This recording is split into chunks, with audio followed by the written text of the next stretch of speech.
அனைவருக்கும் வணக்கம். நான் உங்கள் உதயா. இன்னைக்கு நம்ம சேனல்ல கொத்தவரங்காயை வச்சு ஒரு அருமையான துவையல் ரெசிபி எப்படி பண்றதுன்னு பார்க்கலாம். இட்லி தோசையோட தொட்டு சாப்பிட்றதுக்கும் சாதத்தோட பசஞ்சு சாப்பிட்றதுக்கும் இந்த துவையல் ரொம்ப நல்ல டேஸ்டாக இருக்கும். வாங்க இப்போ இது எப்படி பண்ணுறதுன்னு பார்க்கலாம். முதல்ல ஒரு பேனில் 3 டீஸ்பூன் எண்ணெய் சேர்த்துட்டு எண்ணெய் சூடானதுக்கு அப்புறமா 1/2 டீஸ்பூன் சீரகம் சேர்த்துக்கிறேன். சீரகம் நல்லா பொரிஞ்சதுக்கு அப்புறமா ஒரு 7-8 பூண்டு பற்களை தோல் உரிச்சிட்டு சேர்த்துக்கிறேன். காரத்துக்காக 7 காஞ்ச மிளகாய் சேர்த்துக்கிறேன். கொஞ்சமாக கருவேப்பிலையும் சேர்த்துக்கிறேன். காஞ்ச மிளகாய் உங்களோட காரத்துக்கு தகுந்த மாதிரி சேர்த்துக்கோங்க. இப்போ இந்த பூண்டு காஞ்ச மிளகாய் எல்லாமே எண்ணெயில் நல்லா பொரிஞ்சு வரட்டும்.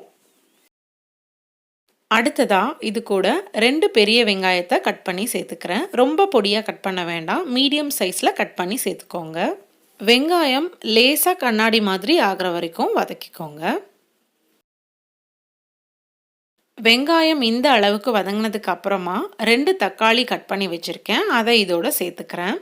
தக்காளியை ரொம்ப குழைய வதக்கிடாமல் பாதி அளவு வதக்கினா போதும்.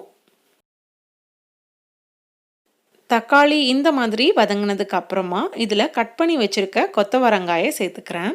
1 கப் அளவு கொத்தவரங்காயை ரொம்ப பொடியாக கட் பண்ணாமல் மீடியம் சைஸில் கட் பண்ணி வச்சுருக்கேன், அதை இதோட சேர்த்துக்கிறேன். இது கூடவே ஒரு சின்ன கோலி குண்டு அளவு புளி சேர்த்துக்கிறேன். அடுத்து இந்த துவையலுக்கு தேவையான அளவு உப்பு சேர்த்துக்கிறேன். இப்போ இது எல்லாத்தையும் சேர்த்து ஒரு முறை நல்லா கலந்துக்கலாம். கொத்தவரங்காயை வேக வைக்காமல் நம்ம பச்சையாக தான் சேர்த்துருக்கோம். இந்த மாதிரி பச்சையாக சேர்த்து அது எண்ணெயிலேயே நல்லா வதங்கும் போது துவையல் நல்ல டேஸ்ட்டாக இருக்கும். இப்போ இதில் தண்ணி எதுவும் சேர்க்காம மூடி வச்சு மீடியம் ஃப்ளேமில் ஒரு 10 நிமிஷத்துக்கு வேக வச்சுக்கலாம். தேவைப்பட்டால் இடையிடையே திறந்து பார்த்து கிளறி விட்டுக்கலாம். 10 நிமிஷத்துக்கு அப்புறமா திறந்து பார்த்துக்கலாம். 10 நிமிஷம் மூடி போட்டு வேக வச்சதுனால கொத்தவரங்காய் எண்ணெயிலேயே நல்லா வெந்திருக்கு. இப்போ நம்ம ஸ்டவ் ஆஃப் பண்ணிவிட்டு இது நல்லா ஆற வச்சுக்கலாம். ஆறுனதுக்கு அப்புறமா ஒரு மிக்ஸி ஜாரில் சேர்த்துக்கலாம். மிக்ஸி ஜாரில் சேர்த்ததுக்கு அப்புறமா கொஞ்சமாக தண்ணி சேர்த்துட்டு நல்லா கெட்டியான பதத்துக்கு இந்த மாதிரி அரைச்சி எடுத்துக்கோங்க. அரைச்சி எடுத்த இந்த துவையலை வேறொரு பவுலுக்கு மாற்றிட்டு கொஞ்சமாக எண்ணெய், கடுகு, கருவேப்பிலை சேர்த்து தாளித்து அந்த தாளிப்பை சேர்த்துக்கலாம்.